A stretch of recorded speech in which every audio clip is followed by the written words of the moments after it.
My wife and I went to Peru on a vacation. As we were walking through the streets of one town, the men were lined up on both sides of the street playing cards. Middle of the day, as we traversed town, we were going from a bus to a boat. In the middle of town was a trench that was being dug in the middle of the road, gravel road, being dug by women, while the men played cards and drank water and beer along about a mile of road. And I was taken aback by that. It was the culture of Peru, of that particular location. As we walked along, the women asked for water. And so we were carrying water bottles, and we gave them our water bottles. There were 20 of us going from the bus to the boat. And it was very striking and a vivid memory of mine of the discrepancy that we have in countries on women's issues, men's issues, and the joint responsibility of both. Recognizing we are in Treaty 6 territory, to the Commonwealth Society, thanks for having me. Your work on promoting democracy, human rights, good governance, and social economic development is to be commended. And cherishing equality and diversity should be really a global movement, as we all know, regardless of race, color, ethnicity, religion, gender, or age. We all enter the world as equals, and we leave the world as equals. And so thanks to the Commonwealth Society for helping that. And thank you for bringing this gathering to this area. It's our sesquicentennial, for those of you who are perhaps out of the country, our 150th. And thank you, Gordon, for inviting me to speak. I'll share some stories and some historical context on two topics. They've already been touched on briefly, but I'm going to talk about women in elected office in Canada, and then I'm going to talk a little bit about the Canadian Aboriginal matters in a report called the Truth and Reconciliation Report, which has also been touched on, and some calls to action over the next few minutes. Now, let me first focus on women's equality, and I spoke about the women in the street of Peru in my opening comments, but in Canada, our injustices are actually just probably a little bit more sophisticated than the Peru story. The Peru story is what it is. I remember as a child, growing up on a farm in Alberta, a man and wife farmer and school teacher lived down this road from us about a mile. She was a school teacher and he was predominantly the farmer, and so, but she carried with her a tobacco tin where she kept her money, and she had no purse, and she carried her money in this tobacco tin as a school teacher in the 1950s and 60s. And I asked my mom one day, why would she be carrying her money in a tobacco tin? And she said, because her husband won't let her buy a purse. It was another example, again, of my recollection of just what was going on as a child and watching this. Because she was probably the breadwinner, and he was probably supporting the farm with a teacher's salary, but she wasn't allowed to have a purse. She had to carry her money in a tin can. Her name was Florence, and that tin can was really a representative of the control probably that the husband had on his wife, a degree of control experienced by many women, and maybe the story is symbolic of control. In another story more local, in 1916, an MLA, a provincial legislature assembly member here by the name of Lucien Boudreau, he was the only member of the Provincial Legislative Assembly to vote against the Alberta Equal Suffrage Act, which granted women political rights, including the right to vote. He argued publicly that the place of a woman was in the home. He alleged that women who had signed petitions in favor of suffrage had done so without knowing what it was all about, and that women would do the best in Alberta by not meddling with the affairs of the province. In the city of St. Albert, the community where I'm the mayor and he was the representative of, the leaders of the day went on to name a road after him, given that he had lost the vote 115 to 1, you'd think they would have thought differently. However, they did not. Today, you can drive on Boudreaux Road in St. Albert, open the window and spit if you choose to. Now, 101 years later, here we are, I make my point. In 1928, I'm reading from a letter that my grandmother received. I have a copy of the letter, 1928. So what is that? You do the math. Is that 91 years ago or whatever it is? 90 years ago, roundabouts. And it's addressed to my grandmother. Now, some of you may remember, anybody who was perhaps around at the time, a company by the name of Raleigh Company. Raleigh Company went door to door around the prairies and sold everything from fly swatters to horse liniment to tit Vaseline for the cows. And my grandmother was a Raleigh saleswoman. And a breaking ground in 1928 and she had 8 kids. So she would put however many of them she'd get in the buggy that weren't going to school, and off she would go and sell Raleigh, and she would stay overnight as she trudged along through rural Alberta in the snow or whatever, mosquitoes, whatever it was. She gets a letter in 1928 from head office. Dear Sir, Mrs. Crouse, I would not recommend you endeavor to have interest any further in this. You are one woman out of 10,000 salesmen, and you are the best salesman we have, but we have so many men who want to get into the business, you are now terminated. So here we have one of 10,000 salespeople in Canada. She's ranked in the top, but it's a job for a man. Sorry, you're gone. 1928. So many great women who helped change Canada, including my grandmother, changed the world. Women like Ruth Kerrs in 1966 founded the Alberta Ballet. Catherine Hughes, the first female journalist in 1906. Alberta's Louise McKinney and Roberta McAdams became the first women elected to the legislature in the British Empire in 1917, 100 years ago. And Emily Murphy, appointed a police magistrate in 1916, became the first female judge in the British Commonwealth. The famous 5, or the Valiant 5, were 5 Canadian women who asked the Supreme Court of Canada to answer the question, does the word persons in the British North American Act include females, they asked. The 5 women created a petition to ask the question. They sought to have women legally considered persons so that women could be appointed to the Senate, and of course the Canadian Supreme Court summarized its unanimous decision in 1928 that women were indeed not persons. 1928, 90 years ago. At the same time that my grandmother was being told selling products was for men. The judgment was overturned by the British Judicial Committee of the Privy Council in 1929. This case, which became known as the Persons case, had important ramifications for women's rights in the Canadian judicial system, an approach that has come to be known as the Living Tree Doctrine. Now, regarding women in elected office worldwide, this underrepresentation is really not a women's issue. It's a man's issue. It's a societal issue, and it starts young. Research shows in Canada, Canadian university men are 2 times as likely to become involved in university politics than women. Male reporters generally focus on personal attributes of female candidates. Female reporters will focus on the substance, and the men reporters focus on appearance. Female reporters prefer to cover female candidates and prefer less to cover male, interestingly enough. I hired a PhD student to do some research for me. I took, and he might, what the heck is he doing? I just decided to hire a PhD student. I gave her an honorarium, and I wanted her to do elections in Alberta for the past 15 years. I wanted to look at elections for the past 15 years. And so she found out that 25% of candidates were women. Lo and behold, 25% got elected. The larger the jurisdiction, the fewer women. So Edmonton, Calgary, fewer women. And only 10% sought the mayor's office.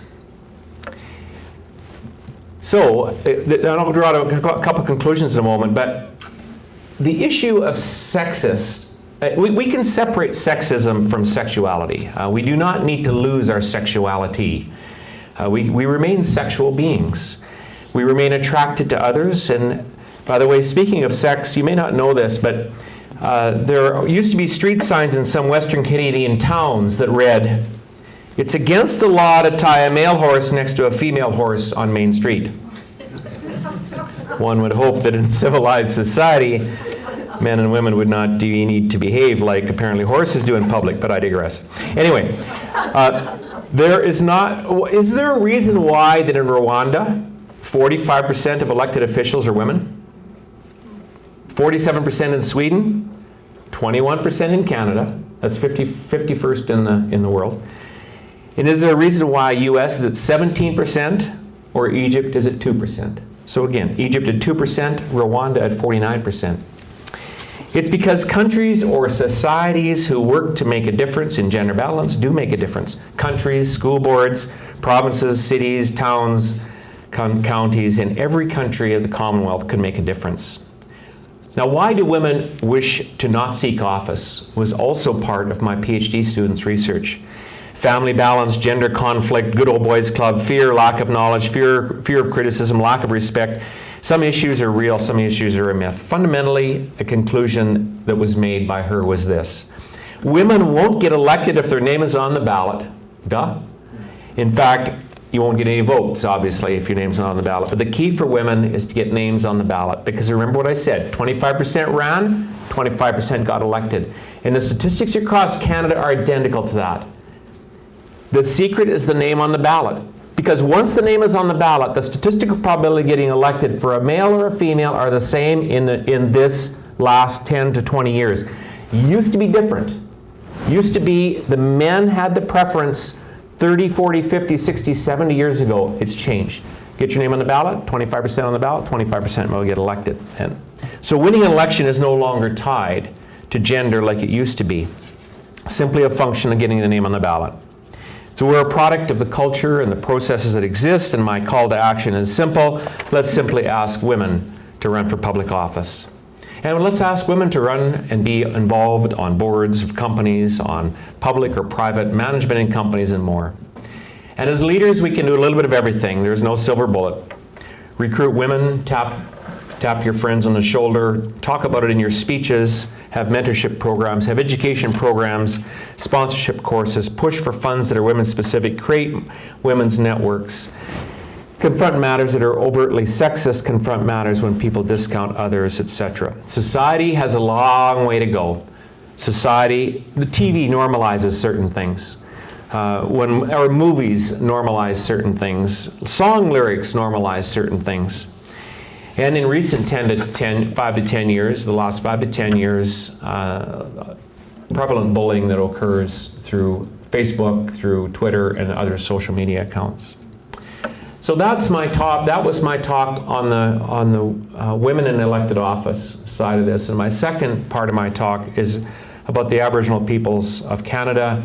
Sharon will probably touch a little bit more, not knowing what she's going to talk about, but I'm going to cover off a few things, and I'm going to lead into the Truth and Reconciliation Commission stuff.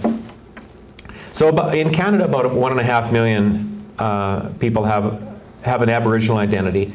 4% of the total Canadian population, and the Aboriginal population is increasing at a faster rate than the non-Aboriginal population. Now, First Nations people, 850,000 people identify as First Nations, which represent about 60% of the total Aboriginal and 3% of the total Canadian population. 650,000 First Nations are registered Indians. Now, Métis means mixed, by the way. It's mostly French fur traders, French male fur traders, and Cree women in Western Canada for the most part. And about 500,000 Canadians are Métis, representing 30% of the total Aboriginal population, 1 to 2% of the Canadian population. Now, the Métis were never covered in any of the treaties and therefore never received any of the benefits of the treaties, and by the 1930s, indeed, were the poorest of the poor in Canada. Inuit, 60,000 people are Inuit in Canada. 3/4 of Inuit in Canada live in the 4 northern regions, Nunavut being an example. And the Aboriginal population is young. 14 and under make up 28% of the Aboriginal population versus about half that in the non-Aboriginal population. 6% of the Aboriginal population are seniors. Again, about half that, where in the non-Aboriginal, it's about 14%. So it's an entirely young demographic growing at a faster rate than the non-Aboriginal. Inuit, the median age is 23 years old. First Nations, 26. Métis, 31. Extremely young population, remarkably youthful. Speaking of young and the need for education, this is where leaders, in their wisdom, created certain institutions. Instead of bringing the education to the communities, some wise people decided to take the children out of the communities and take them to the school. So residential schools were established. By 1900, there were 45 residential schools in Canada, and reports of early abuse began in 1892. There was some records of abuse at residential schools, and the progress was slow in Canada to deal with it. Some other statistics. In 1914, Indians needed permission to wear regalia publicly. Can you imagine today being told that you can't wear certain clothes publicly? In 1914, 100 years ago, Indians were told they couldn't wear any traditional dress publicly. In 1948, Indigenous folks were given the right to vote, and the first Aboriginal was appointed to the Senate in 1958, and that was James Gladstone. But he didn't have the right to vote. He was appointed to the Senate, didn't have the right to vote. Think about it. How brilliant is that? But at least there was progress, right? And so I'm being critical, but I make my point. In 1960, it's not very long ago, there were 60 residential schools. First Nations were given the vote for national elections. 1970s was when really reconciliation in some fashion, it was continuing, but it was really starting to pick up steam. And I don't know whether, I didn't do enough research. I think it was it might have been during the Pierre Elliott Trudeau time when there was, I think he was also Minister of Indian Affairs at the time, and I think it might have been when there was certain progress that was made there. In 1989, the first Métis to be elected in Alberta was Mike Cardinal. And now back to these schools, a couple examples. So a local St. Albert was where I'm the mayor from. A residential school grew out of the Catholic mission, and it had been established for Métis children nearby in 1859. 4 years later, that mission was relocated. Now think about it. The mission gets started. Oh, wrong location. Now let's move it. So what do you think? Now, so what you'd have is a whole bunch of students that are just getting settled in, and then we're going to just move it 4 years later. And over the years, a large number of these Métis children that I spoke about attended this school, and in many cases, the Provincial Department of Welfare funded their attendance. But in 1938, space in a convent associated with the school was converted to a special care for children at the risk of tuberculosis. So we have tuberculosis issues, let's get rid of the school, let's take away the education. So these kids, you could imagine, it doesn't matter how old they were, they're brought in from all over Canada, from wherever they can, put in a school. Oh, we got TB, you've got to go back over here. I don't know where you're going to go. Maybe we'll put you over here, maybe we'll put you in foster home, maybe we'll send you back home. Oh, and then the provincial government, in about that time, decided to stop funding for that particular school, so they had to shut it down. The mission actually shut it down. So now these kids could be in grade 1, grade 2, and grade 3, so now there's no school for them. So now I'm being pretty critical of the governments at the time. It's easy to be critical of government. They're not here anymore, these 1938 folks that are making those decisions. But in fact, there was no sustainable plan at all. There was no sustainable plan. Even though there's 100 years, there was no sustainable plan. Now another example, a Methodist church closed its industrial school in Red Deer in 1919 and opened it 5 years later in Edmonton.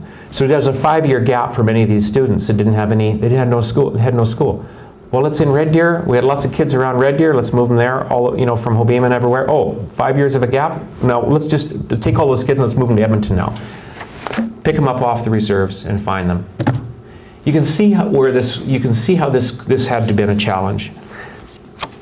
So the gap and the disruption that occurred in that school that I talked about, the move from Red Deer to Edmonton, there were 200 students in there. So During the 1950s, students from Northwest Territories and Yukon attended that school. In the 1960s, most of the students were from the United Church schools in BC.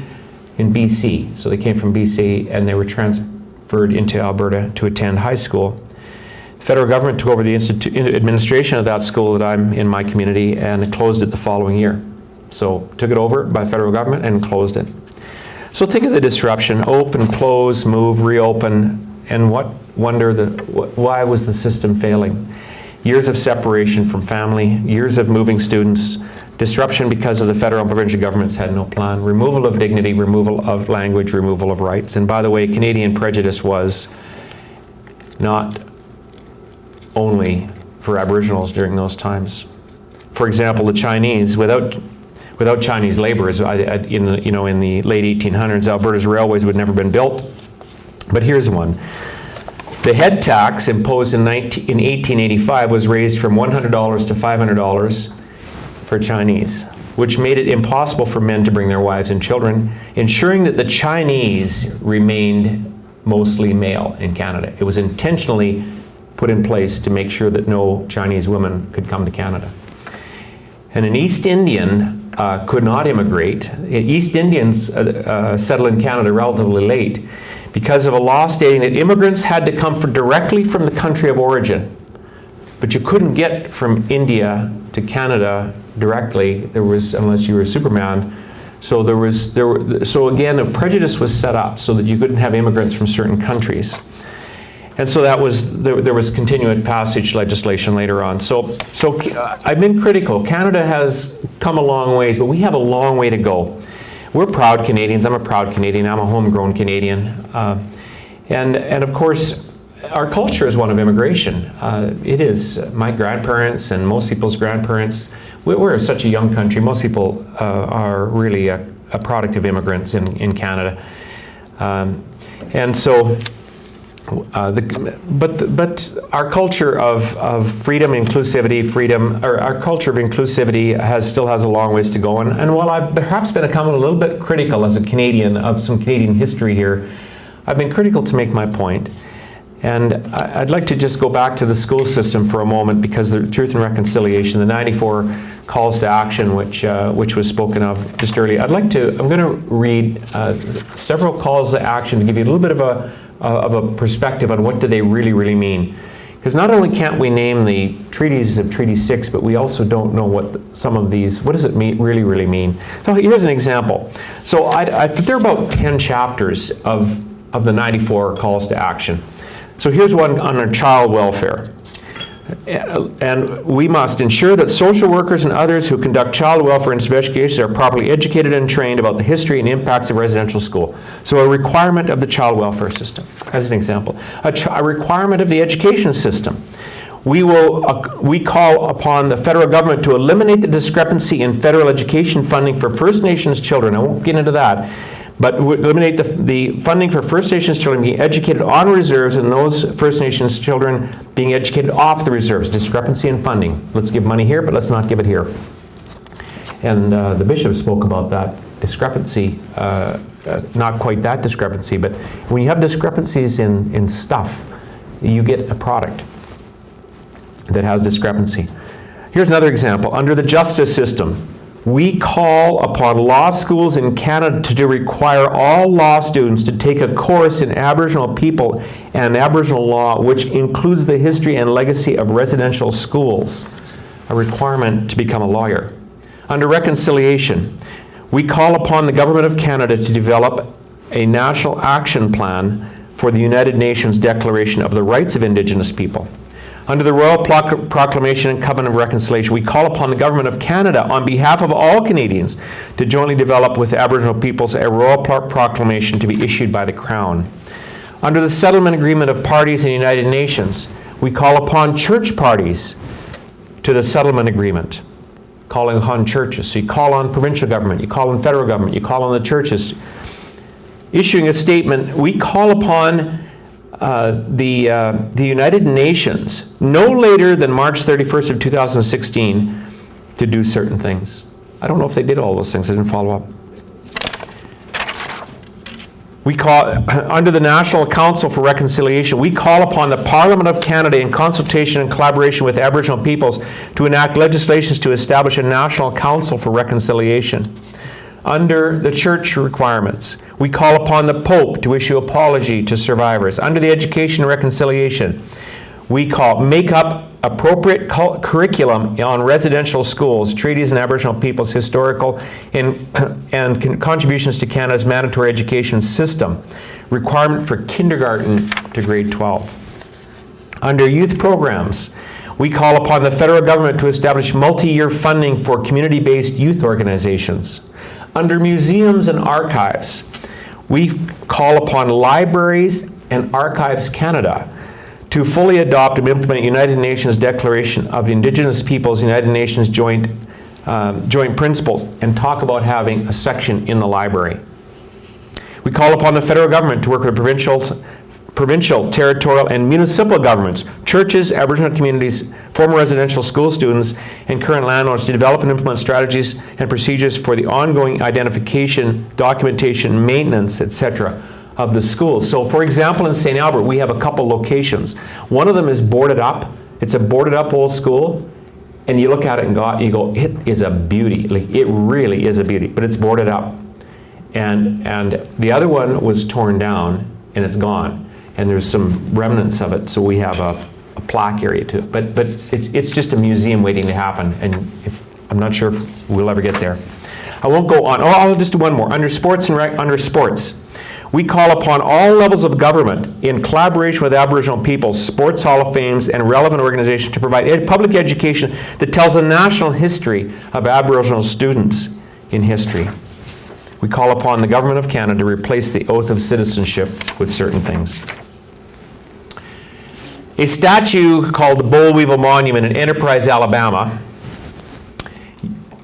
is a prominent landmark and tribute erected by the residents of Enterprise in 1919 to show their appreciation to a destructive insect, the boll weevil, for its profound influence on the area's agriculture and economy.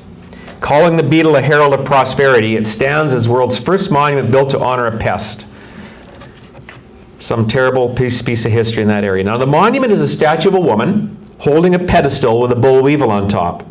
And the boll weevil insect appeared in Alabama in 1915, 102 years ago. By 1918, farmers were losing the whole crops to the beetle. But a farmer saw this as an opportunity to convert the area to peanut farming. A local businessman came up with the idea to build a monument and help finance it. As a tribute to how something disastrous can be a catalyst for change, and a reminder of how people of Enterprise faced the diversity, a monument was constructed. The Truth and Reconciliation work had far greater social depth than certainly the boll weevil. I've used it as kind of a metaphor, and the work on Truth and Reconciliation could be Canada's boll weevil, a piece of the past that could be used as a catalyst for the future. But that boll weevil monument has been ransacked, stolen, damaged, ripped apart, and vandalized many times, because there are those who do not like the negative past. But in Canada, we're tackling those calls to action and things that are being embedded into public policy, infrastructure, and Canadian law, and more, and good for us. So in closing, people love those words, in closing. Canadians are proud. We're a proud nation. We lead the world in many things. There was a list earlier on. And we've admitted that we have a lot of work ahead, and we encourage peaceful marches, we encourage parades, we encourage truth and reconciliation discussions. We attend and celebrate LGBTQ and gay pride parades. We make change where we must make change, and some change has been remarkably fast. Some change has been remarkably slow. We will at least equal the world eventually in the two categories that I spoke of: women equality and the Aboriginal Truth and Reconciliation work of the schools. In our 200th year, in 50 years, these two matters will not be a part of a conversation, and you won't have a mayor up here speaking about it, because they will be dealt with as past. Thank you so much for having me, and thank you for allowing me to be here, and thank you for your service to your countries, your communities. If it's within distance where you want me to talk about this further, or with another group, I'd be more than willing. These two topics are important to me. as Canada becomes a better place to live. God bless all of you. Thank you for having me.